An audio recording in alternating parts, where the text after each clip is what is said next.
They said you were the best in the parsec. Welcome to Parsec Passion, a podcast about Star Wars television shows. My name's Bubba, and with me, as always, is my tracker who tracks my tracker. It's Catfish. Catfish, how you doing? I'm doing great, Bubba. What about the tracker who's tracking the tracker who tracks the tracker? I tell you, the way to really track is, you know how they say when you lose one sense, the other one gets stronger? So Yep. It wasn't until our boy Bazil was like, let me put on my ski goggles, that he really got to business and found a girl, Mae. How about this? The Jedi, all-powerful things. They can telekinesis. They can, read your mind, but they can't track a hamster. Like where Bazil went, they get confused. Guys, hey, we're talking about The Acolyte, Season 1, Episode 4, entitled Day. Racing to the next target, the Jedi head to a new world as they close in on the clever assassin. On this week's podcast, Catfish and I will be talking the Himbo moment or moments of the week. Our Jedi who deserves to be on Mae's kill list of the week. Plus, we're going to talk about the dreaded C word. C-word. Canon for a bit. Catfish, we're at the halfway point. What is your rating out of 10 for episode 4? I am going to give this 8 out of 10, what I like to call triple P's. Triple P's? That's right. Pips Puppet Pepper Spray. Oh, no. It is ready to remove rodents. Bubba? Yeah. I'm going to give you a quick question that I want you to think about but not answer, and then I'm going to answer it. How far have we gone when we start this episode? I'll tell you, go far. And thank you for joining us on the Joffrey podcast. Oops, on the Parsec Passion podcast this week. Catfish, you knocked me into one of our other podcast feeds. Hey, Sure did, Bubba. All right, so we're at the halfway point in 8 out of 10. Let's hear it. 8 out of 10 things seem to be moving forward. Well, I'm going to talk about the rest of the episode when we get there, not sure to lay out my general thoughts. I'm just going to say this. This is a helpful tip to our loyal listeners, especially those of our loyal listeners that spell like flavor with a U or color with a U, or talk about, use the word scheme in a non-nefarious way. That is all of our friends over the pond who can bet on just about anything. Oh, yeah.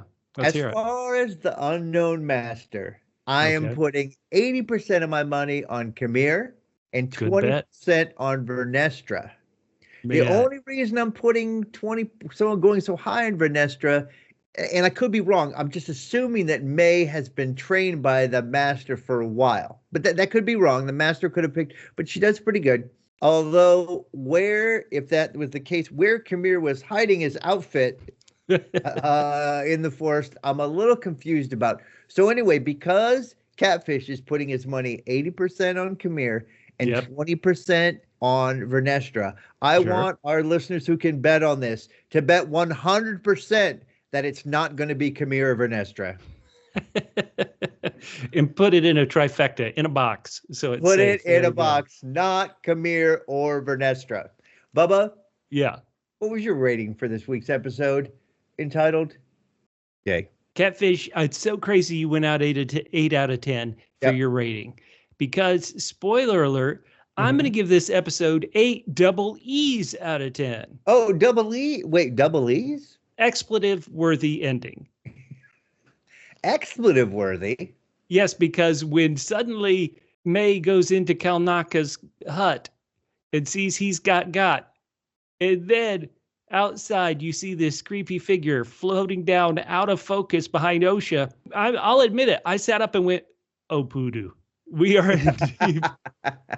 I'm like, we are in deep, deep poodoo. Oh my God, this is stressful.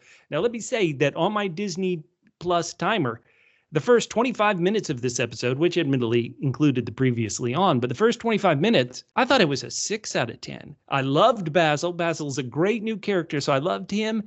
And I loved this one line that Jackie said, which I thought, boy, that's a real good Jedi type line. We are not defined by what we lose. We are defined by what we survive. And every week, listeners, you survive this podcast, so that's what defines you. Congratulations. But I still thought, a bit like episode 1 and 2, that it was clunky. Like the scenes didn't necessarily flow as smoothly as I wanted them to. A lot of scenes of people just standing or talking didn't have the spark that a scene of people just standing and talking needed to have. But those last 3 minutes, once Bazil starts freaking out, that's where I suddenly flipped and was like, oh no, Bazil has no chill. And then once again, we see Cal Naka. Cal Naka has a lot of guts and they're hanging out over his belly. And then once again, this evil bastard comes up to Osha, lights the lightsaber inches from her face. I was like, oh my God, it flipped the script. I went from 6 out of 10 to suddenly these 3 minutes, 10 out of 10. Now I know people are like, Catfish, you said it in the first couple of episodes. It's like, boy, they love cutting when the action gets good. I'm accepting that this is just a hard cut to make us, press play on the next episode. So 6 out of 10 for most of the episode, 10 out of 10 for those final 3 minutes, 8 out of 10 is how I came to this rating. Just a couple comments on what you said. First of all, I love our boy B. Yes. The chipmunk with a nose of gold, and the attitude of a diva. But the funny thing is, I feel like we've got more of his personality than we have of characters that this is our 4th episode for. So that's a little bit. That is really good. Doing these episodes, very short, feels like we're not getting to know more of the characters that I feel like we should know. Catfish, I think that is a brilliant point. The hard part is the first part of your statement for me, in that I agree with everything in the second part of it, but if to help those other characters out, we lost Bazil, I'd be like, hell no, keep Bazil. Give us more Bazil. It's crazy. Here's a real puzzling question for you, Bubba, not like the first question I gave you. Okay. Why does the Master even need the lightsaber? It's one finger, Osha, the whole hand, like 72 Jedis. What's the lightsaber for? Not necessary. I tell you, I don't know. But after Mae escaped by, kind of blowing up dust everywhere, and then this evil master kind of knocks out a lot of Jedi with leaves, I am going to invest in a leaf blower and a rake. I'm going to make sure my lawn is clean. There's no dust in my driveway. No evil dark side user is going to get me with debris. I'm sorry. I've just got to jump in. I'm not sure why you're assuming that the Master is evil. I'm not quite sure that you have, just go around blithely in your world, assuming that the Jedi are really cool. They're all about the Force. They're all about, every single person we violently killed becomes a member of the Force. We're just helping the Force. Isn't that great justification? It is the best justification. It is an honor and a privilege to kill some sucker. Justin Timberlake just drove over somebody in Cape Cod drunk driving. It's fine. They're one with the Force. Boom. Topical. Holy cow. Kidding. Listeners, we love to say, who cares what we think? We want to know what you think. Did this episode leave you cold and not feel like it was 8 out of 10? Write to us and tell us. We are going to read some great feedback at the end of this podcast of people who love The Acolyte. Some people are kind of in the middle. And then some people who are like, I don't like this at all. Everybody's opinion is valid. Write to us on YouTube. Go down in the comments. If you're on social media, you know our handle. It's at double PHQ. That's the word double, the single letter P for podcast, HQ for headquarters.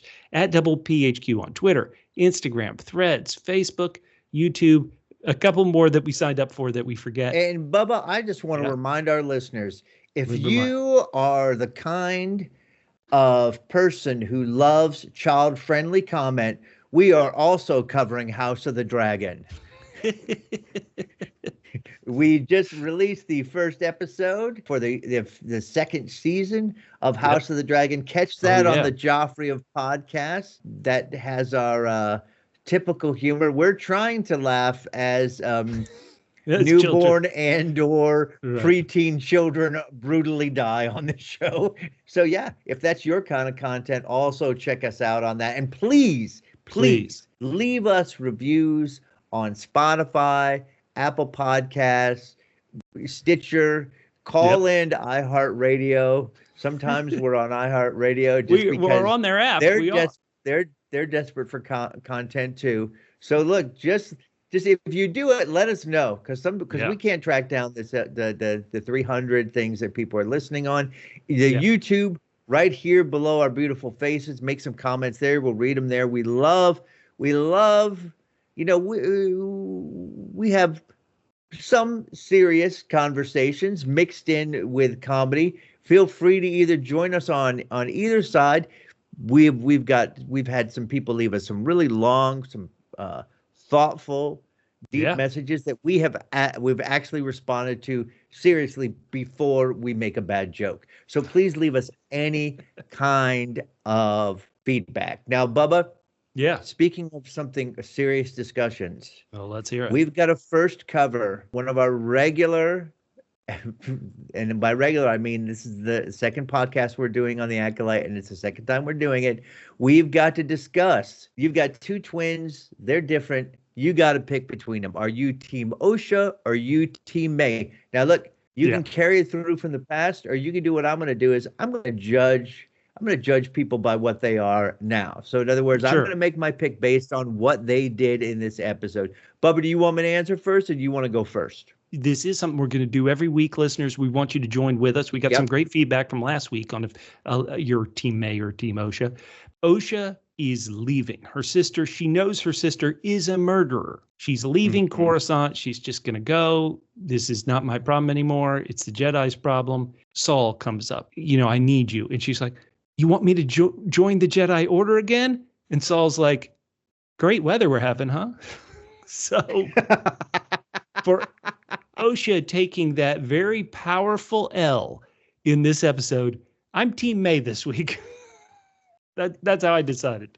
Well, I'm going to identify the person that acted more like me this week. And let me tell you something. It was a tough competition because as you know, Bubba, when times get tough, I am a quitter. So I love quitters. So like you said at the beginning of this episode, Osha's like, well, all right, my sister's still out there. I miss her. She's on a rampage. But you know what? Time to go back to cleaning parts on a ship. I'm out of here. My life doesn't matter anymore. That none of this is important. And I thought, wow, I thought Mae is going to have to do a lot to cover that. Mae comes over the top. Her whole life's work. She decides, like, you know what? Nah, I'm not about this life. So she's like, I'm done with my whole thing. So for being the ultimate quitter, I'm Team Mae this week. Oh, wow. Very odd reasons we both picked our team this week. Listeners, there's no right or wrong answer. Well, we gave 2 wrong answers, but everything you send us in the comments and feedback will be great. For if you're Team Osha, Team Mae, you know, I thought, Kalnaka may have been the biggest quitter. Are we sure he didn't do it to himself? He's like, I've been out here in the woods. Nobody's going to come and visit me. Tell us if you're Team Osha or Mae. And Catfish, Kalnaka, R.I.P. Kalnaka, we hardly knew ye, literally. The one thing we can kind of tell is that he is got a 1-bedroom fixer-upper, and he likes to decorate it with, remember all those witches who had spirals and died very mysteriously that I may have been a cause of? Let me decorate my house with their symbol to remind myself of how I may have accidentally killed a bunch of witches. Kalnaka's not doing too well, and at the end of the episode, he's doing really poorly. R.I.P. Wookiee, not doing well. No, he gone. Now, somebody who, we both love this actress, Daphne Keane. Jackie is getting trained by what I called Dollar General Tormund Giantsbane. He's out there. Oh my God, I thought the same thing. I'm like, was that guy too expensive? They're like, get me the cheap. And that other guy was too busy doing fertilizer commercials. He is. Remember, he's selling those ads. Good work, Christoph. So yes, so she's getting trained in lightsabers by Tormund Giantsbane's younger brother. Osha, and I've already joked about this, Osha is like, peace out. My crazy sister is killing people. Well, that's your problem. Later, losers. Completely nonsensical. And she, how about this? If your sibling, and I know you were hanging with your sibling recently, if you found out they were a killer and were trying to kill people on their list, well, you would leave it to the cops. You know what? You're, would you drive the white Bronco? It all depends on what's in it. What's in it for me, Bubba? And Osha was going to leave without saying goodbye to Sol. And Sol is in what we call the Jedi Council Middle Managers Council. He's not in the High Council or anything. He's there, and Vernestra Rowe, this green alien who I really had problems with her portrayal in the first 2 episodes, I think she's a bit better here because they said, Vernestra, just act like the chief of police in every Lethal Weapon movie. What are we doing? Come on. This can't be right, guys. Get it together. We got to solve this. They're looking at video recordings. So we got the, police state video recordings of Mae in action.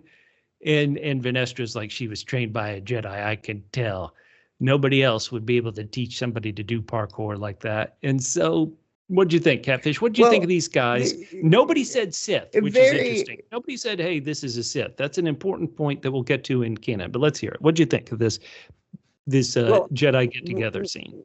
What I thought was, as crazy as Sol's plan, which was, we're just going to go and I'll talk to her and it'll all be okay.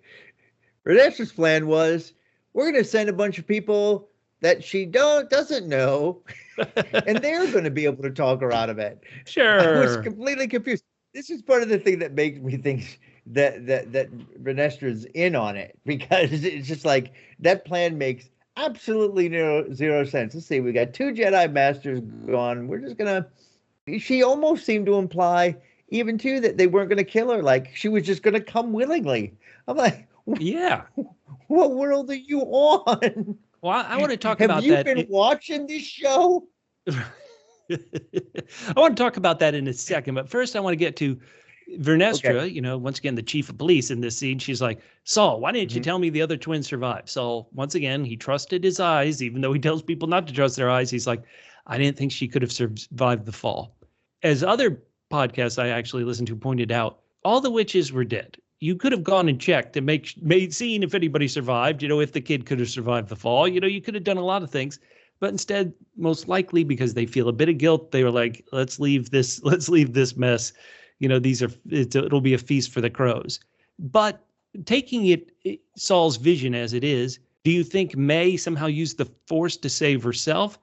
Did Mother Coral save her? Any idea how in last week's episode, Mae could have survived that fall into the never-ending abyss? I mean, to me, because as I thought this week, okay, who is the master? Assuming that it's someone we know here, we don't have a lot of options. That's true. If it's in the past and we have Vernestra, I assume that, Vernestra's been like undercover for a long time and had like spotted out some possibilities of people to join the dark side, and was there to sort of like, as the cop, she's like, oh, go make sure everything is okay, and then underneath the cover of all that, she whisked Mae away. That's a complete supposition, but I still assume that it was someone else that saved Mae, which is part of the reason why Mae is on this mission that she completely unconvincingly decides to give up her life's work in a few minutes in tonight's episode. Following Saul, and this is where I want to get back to your point. Saul goes to find Osha. He's like, listen, I want you to come with me. I don't want Mae to get hurt. Osha's like, she's a murderer. Saul says there's still good in her. So you hear there's still good in her. This reminds you of Padme in Revenge of the Sith. After we've seen Anakin kill a bunch of kids, she's like, Obi-Wan, save Anakin. They're still good in it. I'm like, did you not, yes, she isn't watching the movie with us, but listen, Padme, your boy just killed a bunch of Jedi kids. I mean, come on, there's no good in him. Who's right in this instance? Is Saul right that, okay, yes, she is a killer, but if she gets brought in, she'll live her life in prison or whatever, but, we don't have to execute her. And she's being spurred on by a tragedy that happened when she was a child. So maybe she'll get, some leniency in her sentence. I don't know. Or is Osha here at the beginning right? Listen, she's a murderer. Take her out. Who do you think's on the right side here, Saul or Osha? I would say, speaking of canon, just as you said about Padme, it is canon in the Star Wars universe that no matter how bad anybody is, you believe they can be brought back away from the dark side. Doesn't matter. Right. It doesn't matter who it is. It doesn't matter who it is. Is it the Emperor? No, he's not all bad. There's it doesn't make any sense, but it's part of the gee whiz optimism of good versus bad in the Star Wars universe. At least it has been up until this point, as I'm going to talk about a little bit later. Okay. So we're going to keep following the heroes. We'll talk about Mae and her journey in a bit, but we meet Bazil. As soon as we saw Bazil, I'm like, okay, I'm on Team Bazil. This is great. He gets pepper sprayed, as you brilliantly said, by Pip. Not cool, droid. Who you got in a fight? Pip, the handheld droid who can spit out, fire retardant, who can spit out liquids and pepper spray? Or do you got Bazil the sniffer, who you can do anything you want to him, but you won't be able to escape him because he's going to track your smell down, buddy? Who you got? Pip or Bazil? I know. Here's the thing, right? I mean, he got sprayed in the face. You think that's like his moneymaker. He got sprayed right in the nose, and yet still he was able to take care of business. Yeah. Look, I think I'm going to take Bazil only because even though Pip's got what I like to call Pip's projectiles, it's not just pepper spray. Pip's got a variety of projectiles. He always seems to be stuck in Osha's pocket. That's a good point. In her utility belt. So I think Bazil can make some moves. I'm going with Bazil too, just because this is a true story. When I was a kid, probably when Return of the Jedi came out, when I was a little kid, Return of the Jedi's in theaters, we had an all-white hamster named Mr. Whipple. Mr. Whipple was the greatest hamster a child could have until he went into the dryer. That was his only... Oh! That was his only... that was his downfall. His weakness. Right. Where his midi-chlorian count went real bad. Right. So both of us for Bazil, but listeners, what do you think? Who do you got in a fight? Pip, do you remember Pip can shock you too and solder you. Like Pip has a lot of uses, but he is in your pocket. Or do you have Bazil? Who do you got in that fight? We're going to find Cal Naka, perhaps protect him from being assassinated. And somebody who somehow gets to give out orders and kind of talk like he's in charge is my boy, #Yord Horde. And I just wrote in the notes, I went, Yord is yording. I mean, I don't know why. I would never love this kind of attitude in real life. But if you're on social media, this is, social media is filled with terrible things. But search the #Yord Horde. There are a million comical things. Bazil, who just got introduced in this episode, you can search Baz Batch. He's got fans. The Jackie Jam, I think. There's this Soul Patrol, these hashtags for all these characters, and a bunch of funny memes. I'm still in the Yord Horde, but boy, in real life, this is fun from a distance, is all I'll say. Anything, Catfish? You weren't so fond of Yord last time. Still not joining the Horde? Well, how you feel? Well, here's the thing. We do have our bit, the Himbo move of the week. Yeah. I'm just gonna I'll bring it up here, and I'm gonna say that here he's got it. There's a little bit of it here. I like what he's like. All right, this is this moment. He says to Osha, "Hand over that sword." And she's like, "Yeah, no, I'm not going to." And then he's like bragging to her, "I learned a language more nuanced." But you know what? If I didn't have the history with Yord, I'd be a little concerned because I don't really have a Himbo move of the week for him because they made him more wise. He didn't really. I mean, he was a little pretentious, but he said that maybe Osha says to Yord, like, I don't know why Saul brought me here to face Mae, and Yord is like, maybe he brought you here to face yourself. He was actually kind of wise this week and not as douchey, and I miss my Himbo, and I hope he comes back.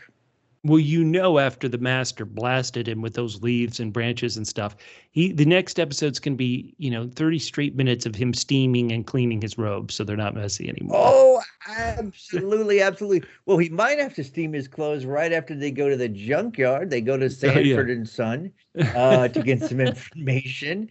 And they do. And Bazil. Hey, Bazil, smell this. Kalnaka hasn't been around for a while, but we have this stenchy rag that he wore 10 years ago when he was in the Jedi Order. Smell it and find him. Youch.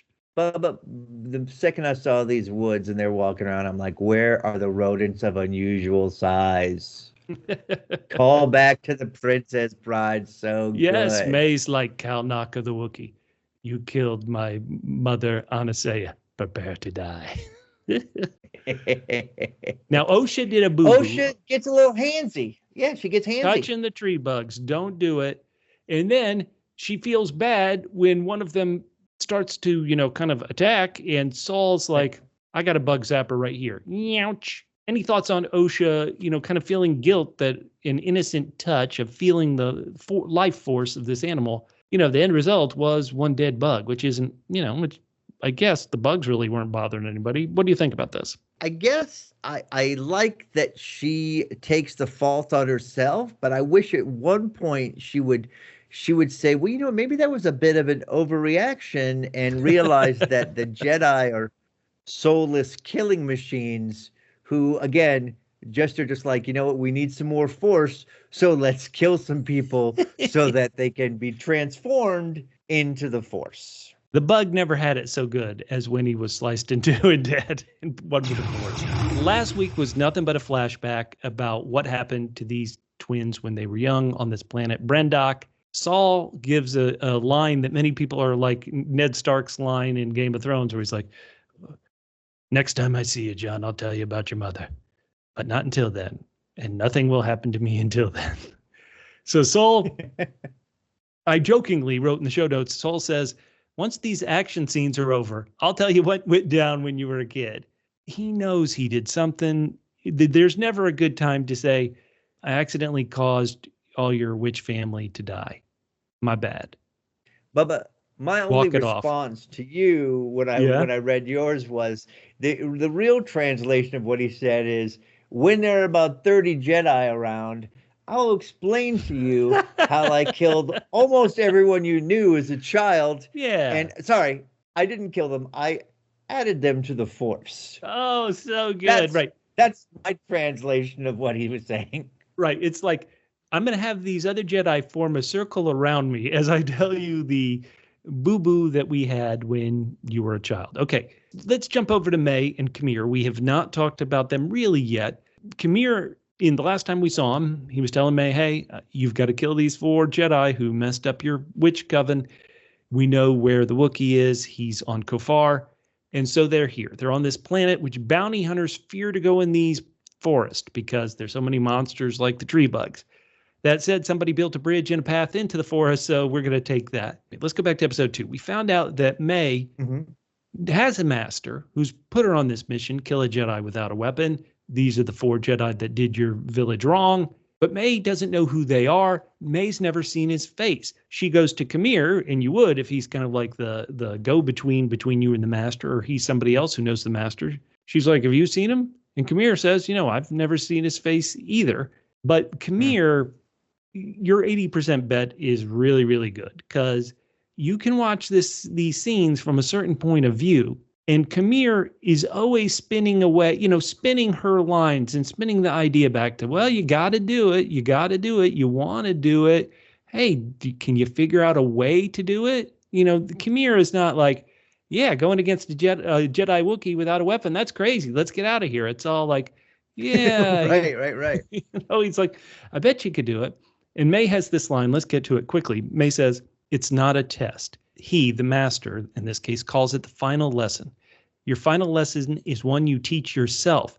You will kill a Jedi without a weapon. Attacking a defenseless person goes against everything the Jedi stands for. How do you kill someone like that, unarmed?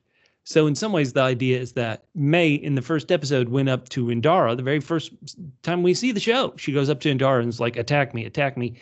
And I guess maybe at that point, she doesn't have a weapon. So she's trying to get this Jedi to attack her, a defenseless person. But again, killing a Jedi without a weapon, if she doesn't do it, this is something that Qimir kind of says flat out. If you don't do this, you're gone. Bye-bye, you're dead. What do you think about all of this? I don't know.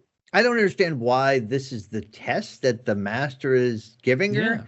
It's not enough that this person who is young and newer to the ways in the Force is like either killing these Jedis or mind tricking them to kill themselves. Like to me, I seem like that's the win. I mean, that's not like pass fail. That's like extra credit to kill them without anything.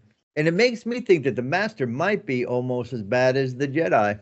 Oh, snap. I'm going to go ahead and put some money. You put 80% on Qimir, and your other 20% is on Vernestra. Remember last week I talked about how before the show I thought Indara might be here.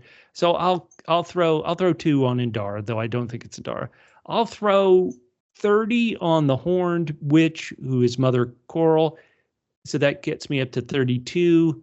There's a part of me that says Mother Anasea. It'd be interesting if she were the master, even though we think we saw her dead. So I'll only go 2 there. That gives me 34. So with 66%, a perfect sign, order 66%. I'm also going Qimir as the master. Here we go. Let me try to cover all the bases. Let's hear it. I'm gonna go wild card here. Ooh, I love it. And it's based on some horror movies I've seen. Ooh, I love this. Okay, let's hear it. Wait, who did you put it on? Wait a minute. I just had another wild card. I did Indara 2%. I did Mother Anasea, somehow alive, 2%. I did Mother Coral 30%, and then the rest I did on Qimir. But now I have another 2% person I want to go. But let's hear it. What do you got? Okay, you know what? I'm going to adjust mine, and I'm going to just I'm going to take your Indara. It's the horror movie trope. Yep. The first person who dies, or one of the people who dies, didn't really die. They were the one behind the whole thing. Mm-hmm. So I'm going to go Indara. I'm going to split in. No, yeah. I'm going to go 15 Indara, 15 Vernestra, 70 Qimir. Okay, I have a crazy idea now. So now this one is a very high prop bet. So there's no way this person could be the Jedi with the helmet and the red lightsaber at the end of the episode. So I'm going to say that's Qimir. But what if Qimir is not the true master? He's like the sub boss you fight in a video game. So Qimir, I'm saying Qimir is the guy with the helmet and the red lightsaber. But what if his master is Osha? And so it's Osha told Qimir, get my sister Mae to kill these people who did my village. That is a real wild card. Seemingly impossible to wrap up in 4 more episodes, but you got me taking these flyers. This is some fun flyer action. All right. Well, listen, if you want a long shot, here we go. I will give you Bazil at 500 to 1. I'm taking it. Put my 1 credit down on Bazil. Where did he bring everybody? Right to where the red lightsaber dude wanted to get them all. Good work. That's Bazil. Right. Okay, so let's get to this. We've had some fun listeners. Once again, we want to hear it. Put your money down. Let's hear your odds. Who is the person in the helmet? Is that the master? Is it Qimir? Is it a different character? Is the person in the helmet the master? How evil is Bazil? Bazil. Let's hear it. Catfish, let's get to this thing that I think was a very hard right turn for me. Mae, she's known since the beginning of this episode that her sister is alive. She's thinking about this, man, trying to kill a Jedi Wookiee without a weapon is crazy. And so even though both those statements make perfect sense, in some ways she flips the script and cancels this plan and says, okay, the master will kill me if I don't do it, but the hell with this. This is ridiculous. I'm going to turn myself in. And she pretty much leaves the bad guys. She's like, I'm going to go turn myself in. It's fine. to me, that was in a very hard, abrupt right turn. Once again, what's funny is when I say it out loud, hey, my sister's alive and attacking a Wookiee Jedi doesn't make sense. Like, those are two perfectly good reasons, but I'm not sure the show really connected them that well for Mae to suddenly string up, set up a trap for Qimir and say, hey, Qimir, see you, buddy. I'm flipping sides. Well, first of all, I mean, I guess it happened in the 3-hour walk because Qimir gets there. They get there and Qamir's like, hey, look, we don't have enough time to get there, so let's chill. So she doesn't have any questions at that point. She's like, let's do this. I got to get going. And even the conversation that she had with him, that just wasn't enough to sell her lifelong, because it's not just that she's been wronged. When she was younger, she was a menace. So we're buying a wholesale transformation of her character. It's tough to buy. It is. Now, of course, the staging of this does allow Qamir's like, hey, you sit here and think, I'll go get you some more water. That does give him time, if he's the helmet red lightsaber guy, to go kill Kelnaka. He says, I'm going to get water, but first he kills the Wookiee because he's like, this kid realizes that they can't kill a Wookiee without a weapon, probably can't kill the Wookiee at all. I'll go do it. And that, kind of that gives him time to do it. It was just a real hard, like I said, 180 degree turn from where this character was. But to me, this is when the episode picks up. She's like, I'm going to leave you hanging. Qimir, see you, buddy. She runs to Kelnaka's cabin. She trips into Bazil. Bazil's scream, Bazil's scream of terror. Spoiler alert for House of the Dragon. This is almost what I wanted, a scream like that at the end of House of the Dragon episode 1. Let's move on. Mae goes into the cabin. The way this is staged to reveal a dead Wookiee, I am being completely serious. I really did think, oh, poodoo. I thought, oh no, we are in trouble. The Wookiees got Catfish. The thing that I didn't like about this, especially, is kind of what they're setting up. And I hope that now that the Master's involved and killing them, this is not going to be a thing. The first thing you think of is, oh my God, she finally decided to go right. And now they're going to catch her and think she killed the Wookiee and she can't. They won't buy that she didn't do it, which she wouldn't deny it at that point, right? So, I went through the whole thing, right? So, like, even though they should believe her, they wouldn't believe her. So I don't know how that's going to happen. I hope it doesn't happen. I don't like it. It's already, the turn is very hard for me. So to like add this onto it would be bad. I'm totally projected out just from that like one moment. So we'll see where this part of it goes. So I just want you to think about this. Let's say that we buy that Mae's transformation, right? Okay, sure, yeah. And then Osha finds out what actually happened on her planet. I think I see where you're going. Yep. Do they switch allegiances, Bubba? Flip-flop. Well, it would be hilarious because Mae would be like, Master, you knew my sister was alive. You lied to me. I'm switching sides. Osha would be like, Saul, you didn't tell me the truth about what happened at the village. You're a liar. I'm switching sides. That would be crazy, but you could see it, man. You could totally see it. Yeah, I love it. Really, you could have it. Why not? Yeah, but what also could happen is this is not a typical story at all, but do you think there's any point they get to the end of the season and they're like, Master, Jedi, you've both kind of screwed us over later. We're leaving, Right. Like, it need to be an odd turn, but I could see that too. And Catfish, you've got this note in here about Kelnaka. And so I do think all our loyal listeners need you to say the infamous, pour one out for him by saying our classic line. Kelnaka, he gone. No, he gone. Man, and you seem to me, you lived your life like a Wookiee in the woods. In a hut. Oh, it's good. Yes. Okay, so the Master, I love your note. It's like a lot of times, you reach out to use the Force. He's like, swipe left. It's so good. Yeah. Let's hand out. Before we get to some of our classic opportunities, Catfish, let me ask you something. Last week, We saw the village, and we know that something more went down in the village. This week, the Master is there with the Jedi and just threw Osha across the forest. Next week, the first scene. Do you want it to be another flashback to be like, okay, this is what happened in the village? Or do you want it to be in the forest? Do you want it to be here in the forest where the Jedi are like, oh, crap, we got to fight this Master? What do you want next week's first scene to be? How about if they do the thing they did in the first episode, or was it the second episode, where it's like they're going to give us like 3 minutes of fighting and then 10 minutes of flashback? Yep. Just fight us, interrupt us. What if the first scene is Bazil just, petting some tree snails? Like we don't get either. Oh man, that would be fabulous. I do think that I would assume that Soul's not going to get a chance to peacefully tell what actually happened. Oh no. I think it's going to happen right here in the woods.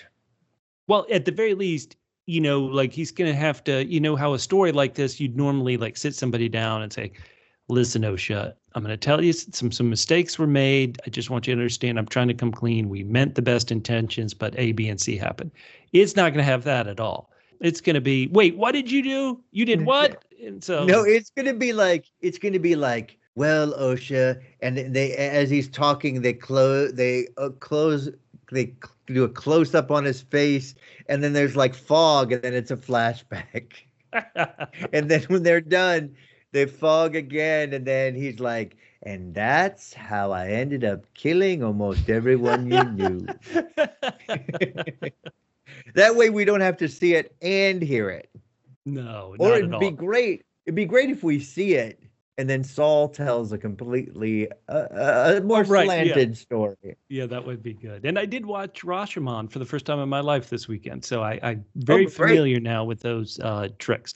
Catfish, before we get to our Himbo move of the week, and it might be tough to find one, Disney Plus, like a lot of these streamers, they're spending a lot of money on production. They're maybe introducing commercials.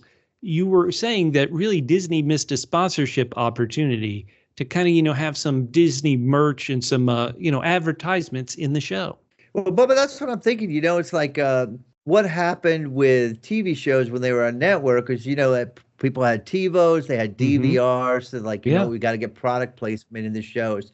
And instead of Disney having the commercials cut things up, they need to just have things that naturally fit into the show. So I'm going to try to make this a weekly thing, but the missed sponsorship opportunity of the week was having Pantene in Kelnaka's hut. Oh, man. Just some glorious Pantene, because his hair looked amazing. So he can have an open casket. He looks great. I'm telling you, like the Starbucks cup in Game of Thrones, the Pantene bottle would fit right in here. Are you using Pantene on your luscious locks that we're seeing here? If anybody watches this on YouTube. No, I do not use Pantene. There goes our sponsorship opportunity. I'm gonna wait until we'll see if we can get a sponsorship opportunity. We've had so many, none that Bubba approve of because they were all fly by night. But their money spends, Bubba. There were, I know, we should have taken some of those fly by night sponsorships. Hey, Catfish, everybody knows I'm on the Yord Horde, and if we're talking Yord Horde, it's time for the Himbo moves of the week. What do you got? All right. Well, I said it before. He's where he's like, you must hand over that saber. And now, granted, she's like, Osha looked like she wasn't going to do it, but then, Bazil caught the scent, so we didn't get the end of that. And then when she's like, how do you know what's been going on? He's like, most people learn this garbage language, but I learned a language more nuanced. Yord Horde, I love it. Well, Catfish, like last time, I have to go off the board for a Himbo move of the week. I love it. Let's do it. Well, everybody knows, a big thing out there, even in Star Wars fandom, but a big thing online is toxic male behavior, right? Toxic male behavior is wrong. And so a lot of times, you just walk walk by a construction site and a woman is going to hear, cat call, somebody whistle at her, somebody yell at her, hey, good looking. And so what happened in this episode? Mae is, out in the forest. She falls down, and this himbo, Bazil, just starts screaming at her. He was Bazil-splaining to her. And so to me, that is my himbo move of the week. Okay, Bazil. I mean, you know what? You're so entranced by Bazil. He's like the answer to every question he is that we're posing this week. You are like, give him a lightsaber. You are double B, bemused by Bazil. I am. Hey, let's get to every week we add somebody to Mae's hit list. Catfish, is there a Jedi that you would add to Mae's hit list after episode 4? Or is there a real life person you would add to Mae's hit list after this week in life? What do you got? All right, Bubba, I'm going to kill real life person. This is my own fault, really. Oh, no. Because last night I decided to go see a concert that featured a 69-year-old person opening for a 77-year-old person. And Bubba, I did not even realize that Daryl Hall is 77 years old. Well, that's because you're out of touch. And I was like, no. I was like, he might be the oldest person I've ever seen. And I'm like, well, no, I saw Arlo Guthrie. Yeah. Turns out somehow Arlo Guthrie is 8 months younger than Daryl Hall. Even though he's been in the consciousness since like the late 60s. And then my sister's like, well, you saw Ray Charles? Yeah. And I'm like, well, let me look. Yes, when I saw Ray Charles, he was younger than I am now. And Ray Charles died at 73. What? Yes. Oh, when I was a kid, I saw Bob Hope. God, he must have been old. My mom took me to see a Bob Hope comedy show. Yeah, he must have been old. Wow. So wait, you're adding Daryl Hall? Are you John Oates? Who are put him out of his misery? I mean, Bubba, I have got Pantene. I have got some video that might be blackmail material if I send it to him. Oh no! It was. You know what? You can't really blame him. Sorry, who opened for Daryl Hall? Who was the old person who opened and for that was Elvis Costello, a spry 69. Wow. Elvis Costello can still do those ballads, but let me tell you something. And now I've seen him twice within a year. When it gets to those fast songs, it's like, and I know this is a horrible joke, but it is like both times I thought there was something wrong with his earpiece. Because when he gets to those fast songs, it's like when you're watching someone sing a fast song in karaoke and they can't quite keep up and you're like, come on, you're almost there. You're only a half beat behind. Yeah, I know. So there you go, Bubba. That is my own fault. But you know what? What? He's past the median age for an American male to pass away. Daryl Hall, you've had a good one. You have had a great one. You and John Oates are fighting right now, but I'm not putting you on my version of Mae's hit list. For me, you know what? I think it's time I go for a Jedi again. Last week I killed a sweet kid. This week, let's do it in the infamous council scene, what we call the middle manager Jedi council scene. There's a character who has caused a lot of canon issues for some people. A character there, he has what you call a Klingon cone head shape. The character's name is Ki-Adi-Mundi. You see him in all 3 of the prequels. He gets killed in Order 66 of Revenge of the Sith. His name's Ki-Adi-Mundi, and he appears here, a 100 years younger version of him here. And what's funny is people online have been putting up all these scenes of Ki-Adi-Mundi saying things that turned out not to be true. He's like, the Sith have been extinct for 1,000 years. He was wrong. In the Attack of the Clones, he says, Count Dooku would never harm anybody. He's a former Jedi. And it's like, literally an hour later, we're seeing how wrong he is. So what is always wrong Ki-Adi-Mundi say in this scene? He sees Mae and he's like, well, what if she's from a splinter group? Not thinking the Sith. Ki-Adi-Mundi, for always being wrong, I'm going to give you the thrill of being one with the Force and add you to Mae's kill.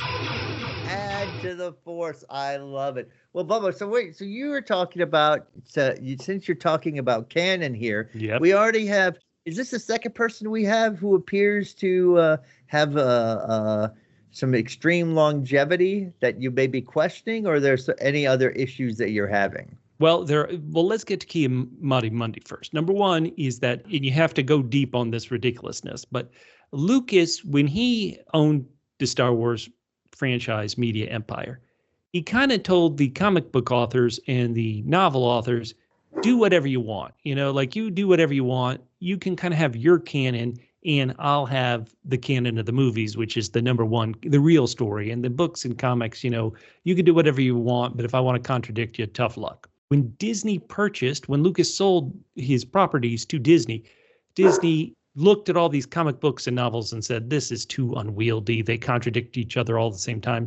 So what we're going to do is we're going to erase that, call that legends, and come up with a consistent canon, which will be consistent in the comics and books. And so since then, they've been pretty darn consistent in one single canon across all media, even video games. So the one thing that people online yelled is, well, Qimir Mundi, he shouldn't be born yet. We've known his age. He shouldn't be born at this time that the Acolyte is happening. And people have to go in and point out, well, yeah, but his birth date, that was established in the original Lucas canon that they had to, Legends canon that they kind of had to wipe out. Then people say, well, wait a minute, Qimir Mundi, how is this guy 100 years from now, when he hears Anakin was a virgin birth, was a miracle birth of the Force? What's he going to say when 100 years earlier he thought Mae and Osha were a birth of the Force?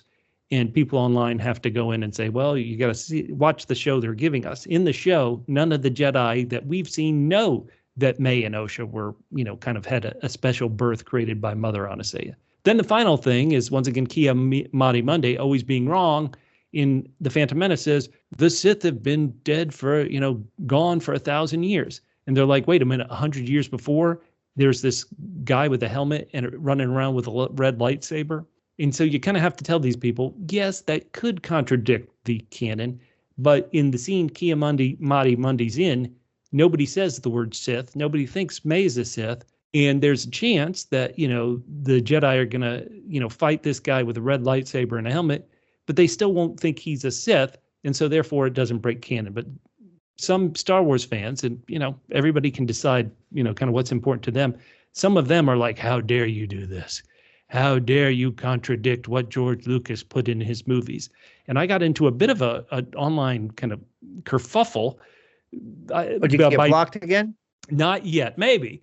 But this person went like, yeah, why don't they ever treat the canon as great as George? And, I knew that this might set the person off, but I was like, George broke the canon all the time. In Return of the Jedi, Leia says, oh, I remember my birth mother. She was always sad. She was always this.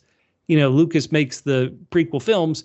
Leia's birth mother, Padme, died 2 minutes after she gave birth. Leia can't remember anything about her mom. So literally Lucas made a film which contradicted something in his earlier film. And I pointed that out and said, well, Lucas contradicted things. Why do you get upset if a show contradicts things?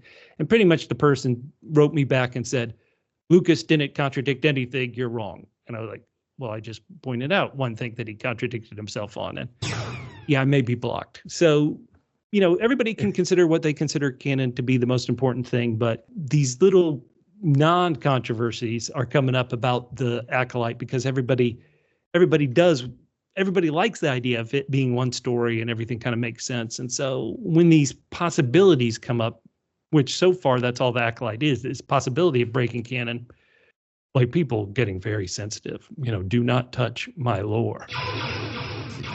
Some of this seems, a little picky, but on the other hand, these kinds of things, like, it's the trouble again with sticking to like the heavy duty lore is like you essentially know kind of that this story kind of means nothing. Yeah. It was like point. the prequel of Fury Road. You're like, okay, we know how this is going to end. And as far as the Acolyte goes, what it's going to mean is, well, pretty much nothing. Some backfill to what's going on. No, exactly right. It'll mean something to these characters in the show, but you're right. Right. This won't mean anything to the people in the future. So that's kind of tough to fill that in and have it be meaningful when it can't kind of affect the future. But on the other hand, it's like, you feel like maybe they're getting themselves in trouble by trying to drop more Easter eggs. Like there was no need for that guy to be in this show. That's exactly right. No, that's a good point. There was no need. Other than it's fun to see that, no matter how many years it is in the future, he's still wrong. Like, hey, I was wrong here. Guess what? In 100 years, I'm still going to be wrong. Okay. Hey, let's get to listener feedback. Listeners, we've said it so many times. Hopefully you're able to give us feedback because we care about what you think. At PHQ across all social media, YouTube, go leave comments, Facebook, leave comments. We want to hear it. A great Double L loyal listener, Gen X Cat Mom, who's at All Mods Cons on Twitter, kind of shocked. She said to us, "Oh my God, I had no idea Torben and Prince Tommen were the same actor. Oh, we revealed Traitor Brother Tommen and Traitor Jedi Torben are the same person. Oh no." And what else is the same about both of them? They gone. Yeah, they both kind of took care of themselves. He's getting typecast. Jermaine Legraverend, I said that wrong, said, who should be on Mae's list? Season 2 of The Acolyte. Whoa. The best thing about this show is that it brings back the power of 2 of Double P. Double P? Or the power of Double P. It just says they're the power of many with Matt. The power of 2, power of many with Matt. Let me say that Jermaine obviously doesn't sound like he likes Acolyte too much. There's this odd question of, will there be a second season of The Acolyte? And I know a lot of Star Wars fans are thinking, well, it's about, hey, do fans love The Acolyte or do fans hate The Acolyte? Disney is a giant corporation. They kind of don't care. They care about one thing, and that's making money. And Disney as a company did a real hard pivot. We were talking about Mae's pivot from I'm going to kill these Jedi. Wait, I'm going to turn myself in. Disney now, about a year and a half ago, decided we're doing many fewer Disney Plus shows. We at one point we got 3 Disney Star Wars shows a year. Last year, they started killing productions. Last year we had 2, Mandalorian season 3 and Ahsoka. This year we're going to have 2. Next year we will probably only have 1 Andor. And I think Disney Plus is going with the idea of, Disney, is saying we're only spending a lot of money on possibly just 1 Star Wars show a year. We're going to get back into the theatrical business because we can make a lot of money with Inside Out too. And so, I think Disney wants a lot of people to love The Acolyte, buy the merch and all this stuff. But to be honest, The Acolyte, the hardest thing to get The Acolyte to season 2 is Bob Iger saying, we don't make enough money off Disney Plus shows. Let's start making movies again. So really, that's what I think. Another Double L, Harley Camille on Twitter, said, hey, I'm just catching up on The Acolyte after being out of town. I finished episodes 3 and 4 today. That Sith Master just floating down like Scarlet Witch, it has to be Qimir, right? For episode 4, she gave it 9 out of 10. I can't think of any double adjectives yet, but she only gave it 9 out of 10 because she had to subtract a point for killing the Wookiee. Oh, I'm sorry, Camille. That's why I added a point. All right, all this one, I have to read this one. It's Satan Claus. It's actually Sat Ampersand and Claus at Claus Sons. He says, Claus Son says, let me get this straight. The Jedi show up to kidnap children from a peaceful coven of witches. Yep. The Jedi are not heroes. They are a cult. Ooh. They remove children from their families, cut off all ties to the outside world, and indoctrinate them. Mm-hmm. I hope Mae murders them all. Oh, wow. And I don't know this and I don't know this for a fact, but I'm sure Yoda is the only one allowed to have sex. I love your podcast. I don't even want to know who Claus Sons thinks Yoda is getting busy with.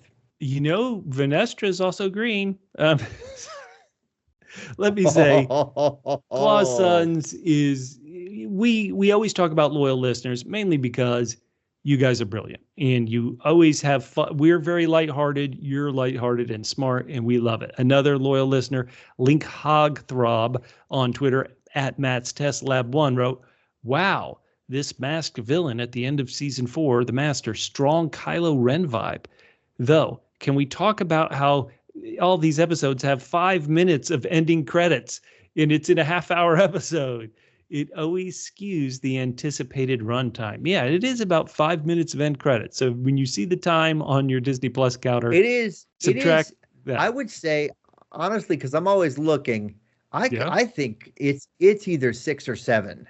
Yeah. Because I think the episode ended at 28:35, and it was like the entire episode was 35 minutes. Not to mention like the intro.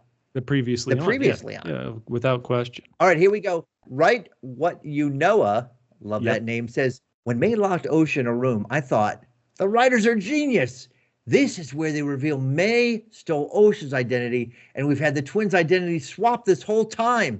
This highlights how the bad twin can become good, and the good twin can turn to the dark side, and we all are who we choose to be. But then they didn't do any of that. No. Fleeting thought that probably doesn't even make sense in story, but would have made for instant replay value to rewatch the first 2 episodes, knowing Osha was Mae and vice versa. That is so good. I got flashes in that explanation. I got flashes of the movie Us. Love it. Oh, yes. Well, also, hey, Right What You Know, I want to say that you wrote this after watching episode 3. What's crazy is that Catfish, what you talked about, there's a chance Osha and Mae are swapping sides. And so in some ways, Noah, what you're saying could be happening right in front of our eyes. So I love that feedback.